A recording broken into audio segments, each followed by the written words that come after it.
Bismillahirrahmanirrahim. Alhamdulillahi Rabbil Alamin.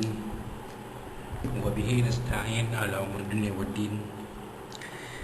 Nastaghfiruhu wa nastahdihi wa natubu ilaihi wa natawakkalu alaihi. Wa na'udzu bihi min syururi anfusina wa min sayyiati a'malina. Man yahdihillahu fala mudilla lahu wa huwal muhtad. ومن يضلل فلن تجد له وليا مرشدا ولا هاديا له. أشهد أن لا إله إلا الله وحده لا شريك له وأشهد أن سيدنا محمدا عبده ورسوله. اللهم صل وسلم وبارك على هذا النبي الكريم سيدنا وحبيبنا وشفيعنا وزهرنا ومولانا محمد المصطفى وعلى آله وصحبه ومن دعا بدعوته وتمسك بسنته وجاهد في سبيل الله إلى يوم الدين. رب اشرح لي صدري ويسر لي أمري واحلل عقدة من لساني يفقهوا قولي. سبحانك لا علم لنا إلا ما علمتنا إنك أنت العليم الحكيم. ولا حول ولا قوة إلا بالله العلي العظيم.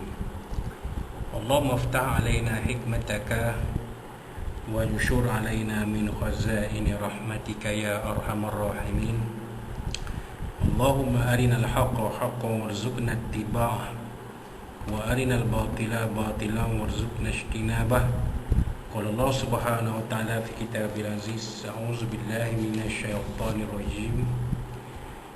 وإذ استسقى موسى لقومه فقل نضرب بعصاك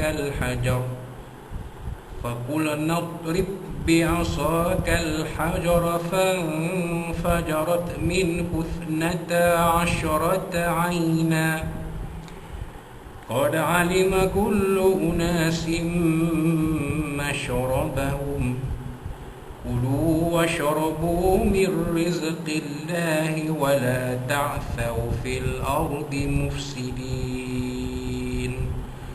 صدق الله العظيم. وقال نبينا محمد صلى الله عليه وسلم: خيركم من تعلم القرآن وعلمه أو كما قال صدق رسول الله صلى الله عليه وسلم. Tuan-tuan puan-puan muslim muslimat yang sekalian rahimakumullah. Assalamualaikum warahmatullahi wabarakatuh. Amma ba'd. Alhamdulillah, alhamdulillah, pada malam Rabu ini 19 Rabiul Akhir 1440 Hijriah bersamaan 23 November 2021 Masih, kita panjatkan setinggi puji dan syukur kita kepada Allah Subhanahu Wa Taala. Sekali lagi kita bertemu di dalam kuliah maya kita pada kali ini, dan kita kembali membicarakan isi kandungan kitab tafsir Ibrul Asir yang disusun oleh almarhum Tuan Guru Ustaz Tuan Haji Ahmad Sun Haji Muhammad Penyengati Riyawi rahimahullah ta'ala. Dan kita panjatkan juga sedikit puji dan syukur kepada Allah SWT. Allah SWT menggunakan kita nikmat kesihatan dan keafiatan, diberikan kita kehidupan yang baik, dan kita sama-sama berdoa kepada Allah SWT mudah-mudahan kita dijauhkan daripada segala mara bahaya, segala musibah, segala bala bencana dan segala wabak penyakit, terutamanya wabak COVID-19 yang difahamkan pada 1-2 hari kebelakangan ini sudah ada tanda-tanda akan meningkat kes jangkitan COVID-19. Jadi kita sama-samalah berdoa kepada Allah SWT mudah-mudahan kita dilindungi daripada wabak COVID-19 ini, serta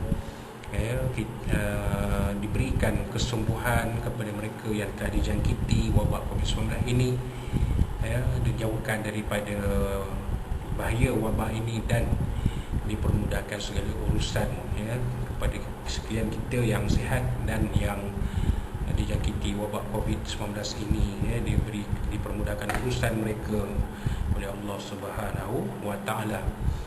Dan sebenarnya yang disebutkan tadi, kita kembali bertemu di dalam kuliah maya kita membicarakan isi kandungan kitab Tafsir Ibrul Athir. Ya, kita sampai kepada ayat yang ke-60 surah Al-Baqarah. Allah SWT berfirman, A'udzubillahi minasyaitonirrajim, wa idistasqa Musa liqaumihi faqul nadrib bi'asakal hajar fanfajarat minhu ithnata asyrata 'aina qad 'alima kullu unasin mashrabahum kulu washrabu min rizqillah wa la ta'thaw fil ardi mufsidin. Surah Al-Azim. Wa idistasqa Musa liqaumihi, dan ingatlah wahai Muhammad, ketika Nabi Musa alaihissalam memohon air untuk kaumnya. Istasqa ini daripada perkataan saqa. Saqa memberi air, istasqa minta beri air. Jadi istasqa ni daripada perkataan saqa fa'ala, istasqa istaf'ala. Saqa ni memberi air, macam kita menyiram air ke tanaman, itu saqa, yasqa, yasqi, saqa yasqi. Kita memberi haiwan ternakan minum, itu saqa yasqa. Kita menyiram air ke tumbuh-tumbuhan, ke pokok-pokok tanaman, itu saqa yasqa. Bila istasqa minta beri air, minta air. Jadi Allah SWT, Nabi Musa AS minta air untuk kaum Bani Israel, kaum baginda AS. Minta air kepada siapa? Nabi Musa AS ni minta air kepada Allah SWT. Cerita ni di mana? Di Padang Teh. Tak kala Bani Israel ini dikumpulkan di Padang Teh, arba'ina sanah yatihuna fil ard. Mereka berada di Padang Teh, berlega-lega di situ, tak ke mana-mana, tak ke mana-mana tempat lain selama 40 tahun. Dari Nabi Musa berada bersama mereka sampailah Nabi Musa wafat, Nabi Harun wafat, diambil alih kepimpinan Bani Israel oleh pengikut ataupun murid kanan Nabi Musa AS, iaitu Nabi Yusha' bin Nun AS. Jadi cerita ini masa Nabi Musa, ketika Nabi Musa, sewaktu Nabi Musa masih berada dengan kaumnya di Padang Teh itu. Jadi Padang Teh itu padang pasir, bukan seperti di Mesir yang ada sungai Nil. Jadi Bani Israel ni, mereka ni dah biasa dengan keadaan di Mesir, yang tanah yang subur, sumber air yang banyak, yang cukup. Walaupun sungai Nil itu ada kalanya pada pasang surutnya, ada musim musim keringnya, tapi tidaklah bumi Mesir itu tandus. Tidak seperti Padang Teh ni. Padang Teh ini tanah yang tandus, tidak ada tumbuh-tumbuhan, tidak ada sumber air. Maka Bani Israel berada dalam keadaan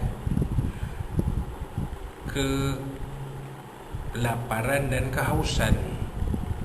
Maka Nabi Musa memohon pada Allah SWT supaya memberi air kepada kaum Bani Israel ini. Maka apa kata Allah SWT? Apa firman Allah SWT? Faqul nadrib bi'asakal hajar. Maka kami, ini Allah Ta'ala firmankan kepada Nabi Musa AS, idrib bi'asakal hajar, pukullah batu yang ada di Padang Teh itu.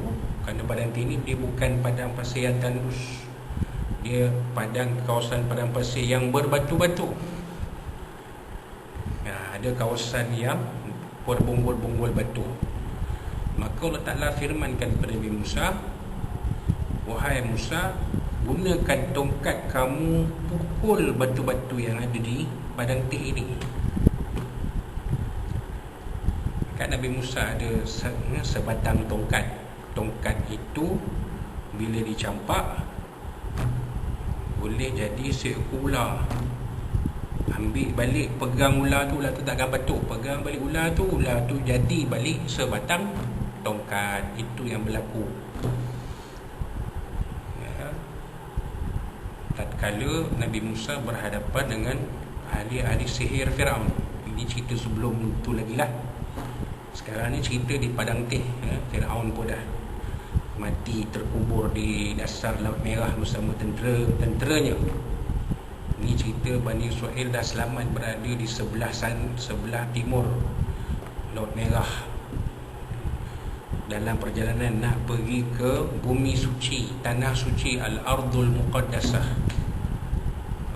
iaitu bumi Kanaan ataupun sekarang ni dipanggil Palestin. Tapi ke sana rupanya di sana ada kaum Jabbarin, satu kumpulan manusia, satu kaum manusia yang gagah-gagah, yang hebat, yang besar. Maka Allah Ta'ala perintahkan kepada Nabi Musa beritahu, wahai Musa, kamu perintahkan Bani Israel, pengikut kaum kamu, pergi bersama-sama kamu berjuang melawan kaum Jabbarin itu. Barulah kamu boleh masuk ke negeri yang dijanjikan pada kamu. Maka apa kata Bani Israel ini?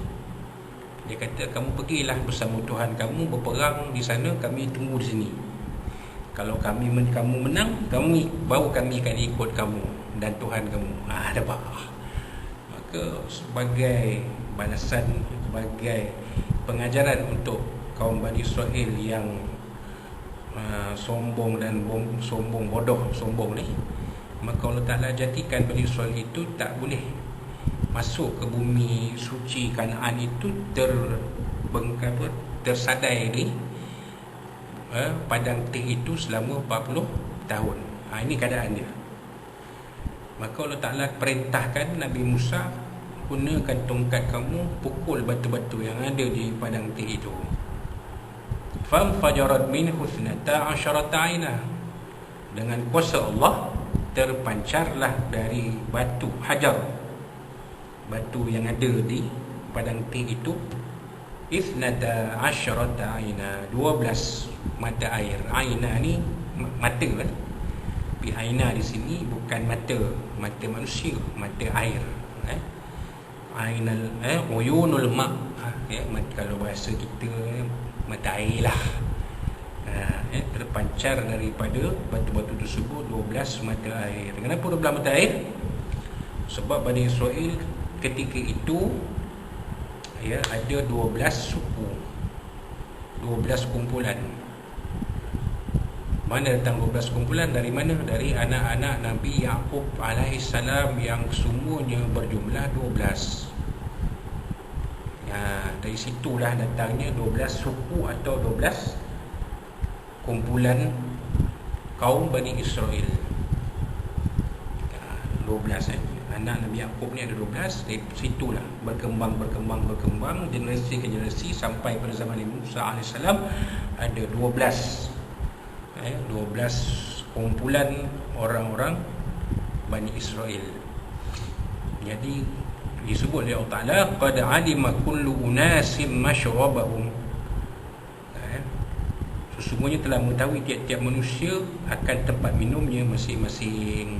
Maknanya di situ dah Allah Ta'ala tentukan mata air ni untuk kumpulan ini, mata air ni kumpulan sampailah semua 12 kumpulan ada mata airnya sendiri, tidak berebut sesama mereka. Itu keadaannya. Kulu washrabu min rizqillah. Makanlah dan minumlah dari rezeki Allah. Makanlah apa dia? Al-manna was-salwa. Manna ni sejenis manisan dari langit turun. Namanya al-manna, sekarang dipanggil sebagai gam Arabic. Was-salwa sejenis burung jinak. boleh tangkap terus mati, terus boleh makan on the spot. Itu salwa namanya. Washrabu, minumlah air daripada 12 mata air tadi. Itulah dia mir rizqillah. Itulah dia. Allah Ta'ala kata kepada Bani Israel, makanlah dan minumlah daripada kamu sekalian dari rezeki Allah. Wala ta'thaw fil ardi mufsidin, dan jangan kamu jadi orang yang melakukan bencana di atas muka bumi. Ini Allah Ta'ala perintah pada Bani Israel, jangan kamu jadi orang yang membuat kerosakan di atas muka bumi. Seperti mana yang kamu lihat Fir'aun dan kaumnya melakukan kerosakan di atas muka bumi, kamu nanti jangan jadi seperti itu. Itu perintah, larangan Allah SWT. Allah Ta'ala perintah kepada Bani Israel, makanlah dan minumlah daripada rezeki Allah. Larangan Allah pada Bani Israel, jangan kamu melakukan kerosakan di atas atau bencana di atas muka bumi. Nah, itu dia. Ada suruhan dan ada larangan dari Allah SWT kepada Bani Israel. Itu sedikit huraian dari terjemahan ayat 60 surah Al-Baqarah ini. Maka kita lihat huraiannya. Dalam ayat yang berbunyi, wa idistasqa Musa liqaumihi faqul nadrib bi 'asakal hajar fanfajarat minhu 12 'ayna.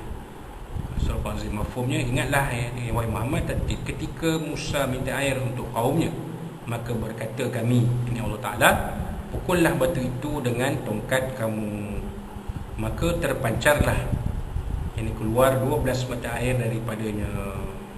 Ini tuan-tuan, itu terjemahannya. Apa yang nak diterangkan oleh pengarang kitab tafsir ini, tuan guru kita ini, di sini Allah Ta'ala memberi ingat lagi, iaitu ketika kaum Bani Israel sedang menderita kausan di padang pasir Atih yang tidak berair, maka Nabi Musa AS memohon kepada Allah agar dapat kiranya mengurniakan air kepada kaumnya. Itu dia. Macam yang kita sebut tadi lah. Maknanya bila Bani Israel berada berlega-lega tersadai di padang Tih yang tandus itu, yang tiada sumber air dan sumber makanan itu, maka Nabi Musa AS memohon kepada Allah SWT, memohon diberikan makanan dan minuman kepada kaumnya. Maka makanan yang Allah Ta'ala beri, apa dia? Manna salwa. Kita dah cakap, kita dah terangkan tadi, manna tu apa, salwa tu apa. Dan Allah Ta'ala perintahkan Nabi Musa pukul, guna tongkat tu pukul batu-batu yang ada, yang kamu nampak di padang Tih ini, dan dengan takdir Allah, dengan kuasa Allah, dan itulah mukjizat Nabi Musa AS, terpancarlah dari batu-batu itu 12 mata air.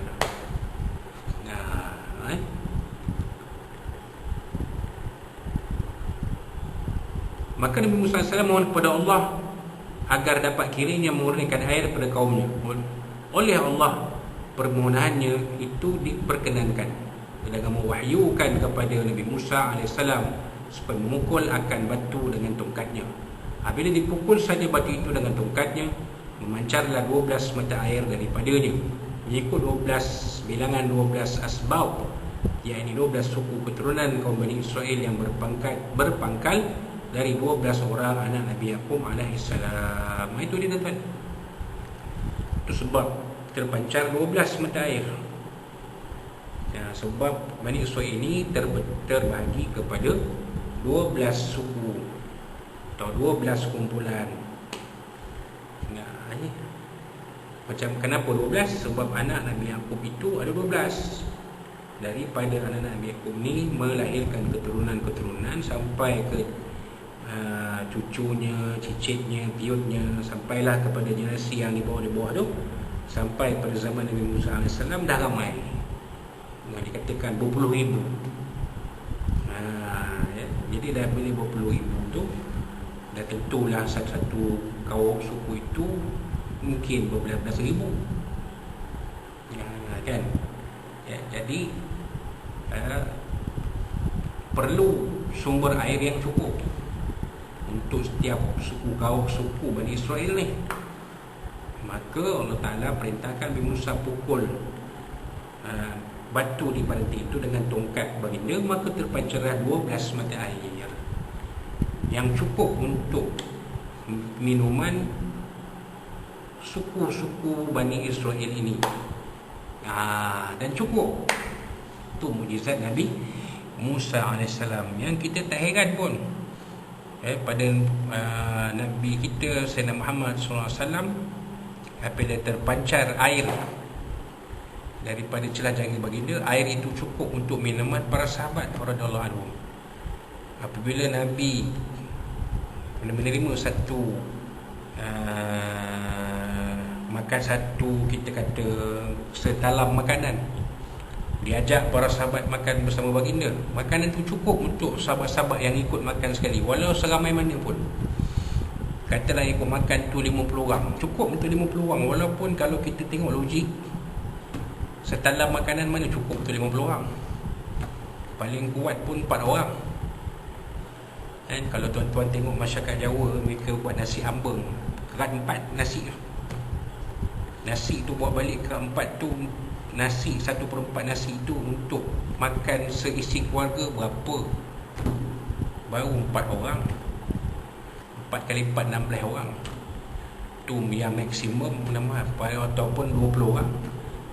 Tapi untuk Nabi SAW, mukjizat untuk baginda SAW, seramai mana para sahabat ikut makan pun cukup setalam makanan. Itu adalah mukjizat baginda sallallahu alaihi wasallam, sebahagian daripada mukjizat baginda SAW. Apatah lagi Nabi Musa ni, 12 mata air cukup untuk 12 suku kaum Bani Israel. Tak perlu bergaduh, tak perlu bertengkar, tak perlu berbalah. Dia tak cukup, kami tak cukup, dia lebih, kami nak ambil dia punya, tak. Semua mata air itu cukup untuk mereka. Begitu. Kemudian ayat yang berbunyi, qad alima kullu unasin masyrabahum, sungguhnya telah mengetahui tiap manusia akan tempat minumnya masing-masing. Yakni masing-masing suku atau keturunan yang sebanyak 12 itu mendapat mata air yang bersendiri-sendiri. Yang maknanya khas untuk mereka lah. Dah ada, mereka dah tahu dah, yang ini kami punya, yang itu kamu punya, yang ini mereka punya. Macam kita kata tadi, mereka tidak akan berbalah, bertengkar dan bergaduh kerana tak cukup air. Tak ada. Ataupun ada yang mengambil hak orang lain, tak ada. Masing-masing dapat haknya yang cukup untuk mereka, hak yang cukup untuk mereka. Jadi tak ada perbalahan di situ. Wallahu alam. Dilanjutkan lagi dengan ayat yang berbunyi, kulu washrabu min rizqillahi wa la ta'thaw fil ardi mufsidin. Subhanallah azim. Mafhumnya, makanlah kamu dan minumlah daripada rezeki Allah, dan janganlah kamu berbuat bencana di atas bumi. Pemaknanya, ini pengurnian air ke atas kaum Bani Israel yang tersebut dalam ayat 60 surah Al-Baqarah ini adalah bahagian ke-10 dari nikmat Allah Subhanahu Wa Taala. Dengan pengurnian ini, Allah Subhanahu Wa Taala berpesan kepada mereka supaya jangan berbuat bencana di muka bumi. Ini dia tuan-tuan. Inilah dia. Bila dah Allah Ta'ala bagi nikmat makan minum yang cukup di padang ting itu, Allah Ta'ala pesan satu je, jangan kamu berbuat bencana di atas muka bumi ini, sama ada di padang ting ini ataupun di mana-mana tempat sekalipun di atas muka bumi yang kamu buat bencana. Jangan kamu melakukan kerosakan, jangan kamu melakukan huru-hara, jangan kamu melakukan sesuatu yang melampaui batas sebagai manusia. Soalannya, kata pengarang kitab ni, adakah mereka patuh dengan pesanan Allah SWT itu? Itu soalan dia. Adakah Bani Israel ini patuh kepada perintah Allah yang disampaikan oleh Nabi mereka, Nabi Musa dan Nabi Harun alaihi wassalam? Adakah mereka patuh dan ikut? Ini dia. Tengok ulasan. Kaum Bani Israel telah pun dibawa pindah oleh penganjur mereka, iaitu Nabi Musa AS yang menjadi utusan Allah, dari bumi Mesir menuju ke negeri yang dijanjikan oleh Allah, Al-Ardul Mi'ad, dan akan dimuliakan di sana serta dapat memerintah sebagai suatu bangsa yang merdeka. Sebab apa? Sebab di Mesir, Bani Israel ni adalah suatu kelompok masyarakat yang diperhambakan oleh Fir'aun dan kaum Kipti ketika itu. Jadi mana bila mereka dibawa mengikut Nabi Musa AS keluar dari Mesir, mereka tidak lagi menjadi hamba di bumi Mesir seperti mana sebelum-sebelumnya, dan mereka akan dibawa oleh Nabi Musa AS, oleh Nabi Harun AS ke bumi yang dijanjikan Allah SWT, bumi suci iaitu Al-Ardul Muqaddasah. Dan di sana mereka ini akan jadi bangsa yang merdeka dan memiliki negara sendiri. Itu tujuan Nabi Musa, Allah Ta'ala perintahkan membawa keluar kaumnya, Bani Israel, dari bumi Mesir. Tetapi di dalam perjalanan ke sana banyak perkara-perkara yang mereka mesti pelajari, dan banyak pula cobaan-cobaan dan penderitaan yang mesti mereka alami. Kata orang putih, no pain no gain. Ini dia. Ini prinsip orang barat ya. Bila mengusahakan sesuatu untuk memperoleh sesuatu, kata mereka tiada kesakitan, tiada sakit, tiada pulangan, tiada ganjaran. Satu mereka kata no pain no gain. Jadi tepatlah dengan apa yang tulis sini. Kaum Bani Israel nak jadi satu bangsa yang merdeka, satu bangsa yang berdaulat, satu bangsa yang ada negara, mereka perlu melalui cubaan-cubaan, dugaan-dugaan dan penderitaan-penderitaan. Tapi macam yang kita lihat, sedia ketahui, kaum Bani Israel ni, mereka ni sudah diperhambakan begitu lama oleh kaum Fir'aun, kaum Kipti, hingga jiwa mereka itu jiwa hamba, bukan jiwa merdeka. Hendaklah mereka itu tabah, sabar dan tahan menghadapi kesulitan itu semuanya sebelum memasuki gerbang negara yang merdeka. Sebagai yang teradat kepada suatu umat yang ingin hendak merdeka, mereka juga sudah dibekali dengan kitab Taurat bagi panduan dan penerangan hidup agar mereka selamat. Mereka sudah diberi kitab Taurat yang diturunkan kepada Musa AS sebagai panduan mereka dalam kehidupan nanti. Jadi mereka tidak perlu gundah gulana, kerana nantinya di bumi yang dijanjikan Allah SWT itu mereka akan hidup sebagai bangsa yang merdeka, yang memiliki negara sendiri dan memiliki kehidupan yang sama seperti bangsa-bangsa yang lain. Mereka tidak lagi diperhambakan, mereka tidak lagi diletakkan sebagai manusia kelas 2, mereka tidak lagi dihina, mereka tidak lagi diperkecil-kecilkan. Mereka boleh berdiri sama tinggi, duduk sama rendah dengan orang lain. Itu dia. Tapi tetapi kata pengarang kitab ni, malangnya banyak perketi buruk yang telah mereka lakukan. Mereka terlalu sangat cerewetnya, banyak ragamnya, banyak tingkahnya yang keterlaluan. Mereka banyak dikurniakan Tuhan nikmat-nikmat yang istimewa, namun pekerti buruk mereka yang lama tetap ada. Penindasan yang pahit dan kekejaman yang mereka derita bukanlah menjadi contoh dan teladan, bukannya menjadi pertimbangan dan pelajaran. Bahkan kerana lamanya mereka dijajah oleh Fir'aun, timbul rasa rendah, hina dan lemah dalam jiwa mereka. Kiranya perasaan hina dan rendah diri inilah biasanya sangat subur bersarang di dalam jiwa suatu umat yang sudah lama hidup dijajah. Apatah lagi serta kaum Bani Israel yang kerap mendapat nikmat dan pertolongan secara mukjizat. Ini perkara yang mencari adat kebiasaan. Itu dia tuan-tuan. Jadi rupanya Bani Israel yang mengikut Nabi Musa AS meninggalkan bumi Mesir ini, bila mereka berada di padang teh, belum lagi masuk ke bumi Kanaan dalam bau di tengah-tengah jalan tu, macam-macam bendanya. Ini tak kena, itu tak kena, macam-macam. Mereka melalui suatu tempat, mereka melihat kaum di tempat itu menyembah berhala. Mereka kata kepada Musa, wahai Musa, binakan kami Tuhan seperti sembahan kaum yang kami lihat itu. Tapi Musa kata, aku dah bawa kamu keluar dari menyembah Fir'aun. Kenapa kamu nak sembah patung yang seperti Firaun itu? Maksudnya jiwa mereka ni masih lagi jiwa orang lama lah. Mereka tidak mampu melakukan, kalau bahasa orang sekarang kata, anjakan paradigma lah. Tak mampu nak membuat perubahan dalam pemikiran mereka, dalam kalau sekarang dipanggil mindset mereka. Mereka nampak manusia lain menyembah Tuhan, menyembah berhala, mereka pun nak macam tu juga. Kan? Mereka suruh pula Nabi Musa buatkan patung macam kaum tersebut untuk mereka sembah. Sedangkan Nabi Musa kata, kamu ni janganlah zalim pada diri kamu. Dulu kamu dah sembah Firaun sebagai Tuhan. Sekarang Firaun dah mati. Tuhan mana boleh mati? Tuhan kalau hidup tak mungkin mati. Ni masalahnya, Firaun yang kamu pertuhankan tu pun akhirnya mati. Apatah lagi patung yang tidak ada nyawa. Takkan patung ini boleh jadi Tuhan? Tu Nabi Musa kata pada Bani Israel. Tapi Bani Israel ni bila dah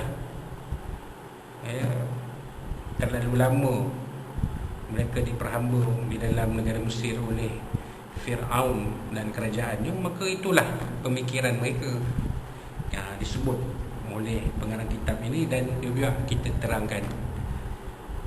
Kiranya setengah-setengah nikmat itu bagi satu umat bukan menambahkan kesyukuran terhadap Tuhan, bukan menambahkan galakan bagi umat yang baik, rajin dan usaha, malah menjadikan sebaliknya.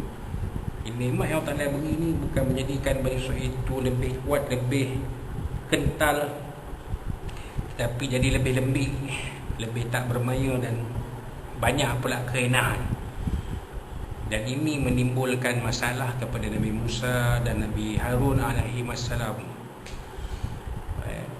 Kerana pada jangkaan kita lah, kalau dah Bani Israel ini terlepas daripada perhambaan Firaun dengan sebab mereka berjaya meninggalkan bumi Mesir, dibawa oleh Nabi Musa AS meninggalkan bumi Mesir, bumi yang mereka diperhambakan, nak pergi ke satu tempat di mana mereka di sana akan jadi kerajaan, akan mentadbir, memerintah dan menguasai kehidupan dan boleh hidup seperti manusia lain.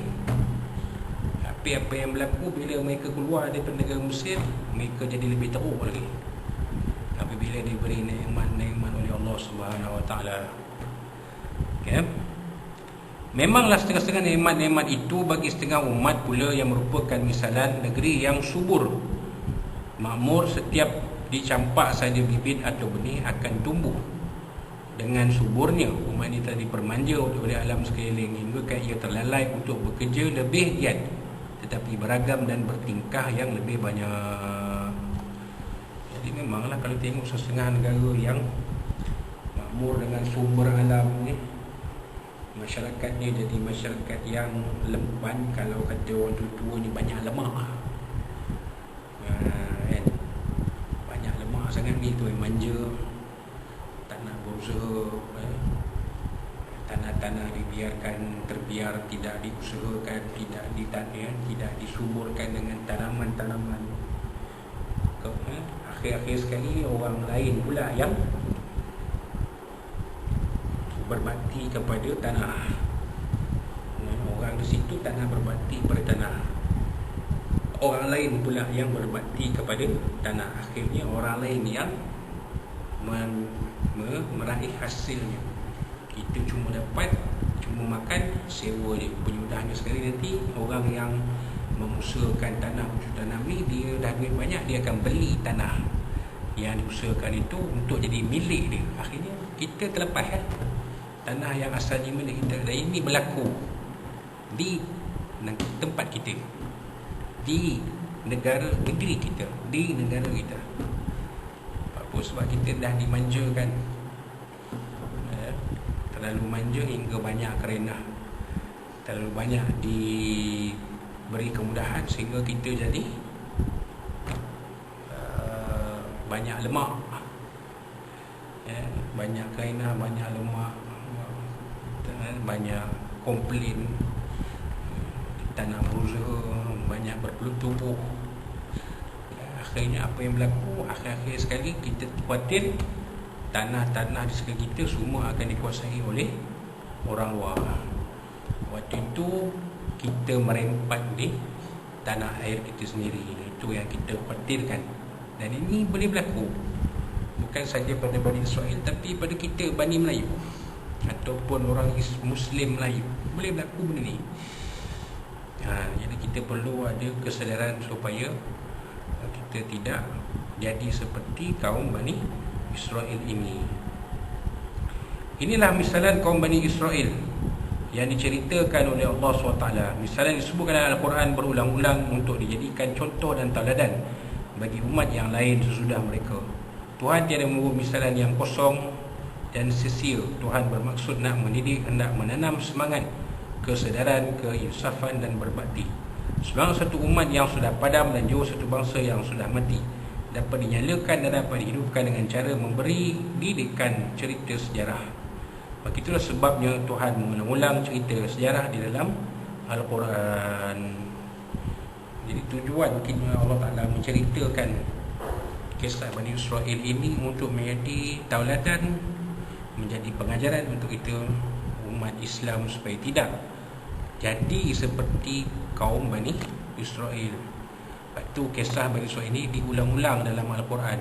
Bukan saja dalam surah Al-Baqarah ni, di mana-mana ada cerita tentang Bani Israel. Kita pergi surah Al-Imran pun ada, kita pergi surah lain pun ada cerita tentang Bani Israel ini kan. Sehingga Nabi SAW mengatakan dalam sebuah hadis, wahadithu an Bani Israel wala haraja, dan kamu ceritalah tentang Bani Israel ini, tak jadi salah pada kamu.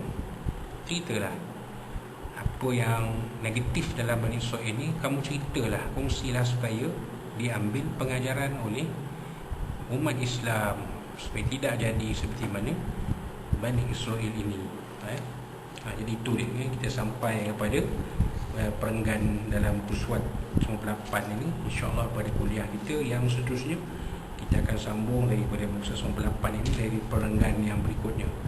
Dulu ada yang nyatakan bahawa kaum Bani Israel hidup di padang pasir Atih. Jadi kita akan huraikan daripada situ cerita selanjutnya tentang apakah keadaan Bani Israel di padang Tih itu, seperti mana yang disebut di dalam ayat 60 surah Al-Baqarah ini. Kenapa Allah Ta'ala kata wala ta'thaw fil ardi kulu washrabu min rizqillah wala ta'thaw fil ardi mufsidin. Apa sebabnya Allah Ta'ala kata kamu di padang Tih makanlah dan minumlah apa yang Allah Ta'ala beri rezeki, dan jangan kamu buat kerosakan di atas muka bumi ataupun di situlah khususnya. Jadi insyaAllah kita akan sambung perbincangan dalam Pusat 98 ini pada perenggan yang disebutkan tadi pada kuliah kita akan datang. Dan mudah-mudahan apa yang disampaikan dalam kuliah pada malam ini ada manfaatnya untuk kita bersama, dijadikan pada oleh kebaikan kita berhormati berkaitan Rasulullah Ta'ala, dan kita bersama-sama mesti anak kita dapatkan bahagia di sampai akhirat. Dan kita mohon pada Allah SWT supaya dikekalkan kesihatan dan keafiatan kita, berada dalam pemeliharaannya, serta dijauhkan daripada segala bala bencana, musibah, segala wabak penyakit yang berbahaya, termasuk wabak COVID-19. Dan sekiranya ada apa-apa dalam perkara yang disampaikan ini terkasar bahasa telah dipercaya sehingga semua dari Allah SWT, dari Nabi SAW, dan dari tuan-tuan dan perempuan sekalian ya. Bertemu kita pada kuliah Maya akan datang. Wallahu a'lam bishawab. Walakum, dan kita tangguhkan kuliah kita malam ini dengan tasbih kepada Rasulullah SAW. الذين آمنوا وعملوا الصالحات وتواصوا بالحق وتواصوا بالصبر. أعوذ بالله من الشيطان الرجيم. بسم الله الرحمن الرحيم. الحمد لله رب العالمين وبه نستعين والصلاة والسلام على أشرف الأنبياء والمرسلين سيدنا مولانا محمد وعلى آله وصحبه. اللهم ارحم جميع هذا مرحوما وتفرقنا بعد تفرقا معصوما. اللهم إنا الكافرين ولأعدائنا ونعوذ بك من شرورهم. اللهم بدد شملهم وفارق جمعهم وشتت كلمتهم وزلزل أقدامهم من كلابك يا قهار يا جبار يا منتقم يا الله يا الله يا الله. اللهم يا منزل الكتاب ويا مجلس وزمن الأحزاب اهزمهم وصلهم بفضل رسول الله الرحمن الرحيم. ربنا زدهم وزدهم وفهم أكرمك. ربنا أتنا في الدنيا حسنة وفي الآخرة حسنة وقنا عذاب النار. ربنا عليك توكلنا وإليك المصير. اللهم ارفع عنا البلاء والوباء وزبر الكورونا والغلاء والمنع والفتن ما ظهر منها وما بطن عن بلادنا هذا خاصة وأنسى لبلدان عامة بفضلك وجودك وكرمك وكرمنا بناس الموصى سلام ورحمة الراحمين. اللهم إنا نعوذ بك من البرص والجنون والجزام ومن سيء الأسقام يا أرحم الراحمين. ربنا آتنا في الدنيا حسنة وفي الآخرة حسنة وقنا عذاب النار. ربنا عليك توكلنا وإليك المصير. ربنا تقبل منا دعانا ومسنا ومنا ولقاءنا إنك تسوى عملنا في هذه الآية المباركة من شر الأنبياء خير المبارك إنك السميع العليم وتب لنا يا مولانا يتتمر لنا فيها اسم ويتتنا فيها السلام وآخر دعوانا الحمد لله رب العالمين. تقبل الله منا منكم تقبل كريم بالله التوفيق والسلام عليكم ورحمة الله.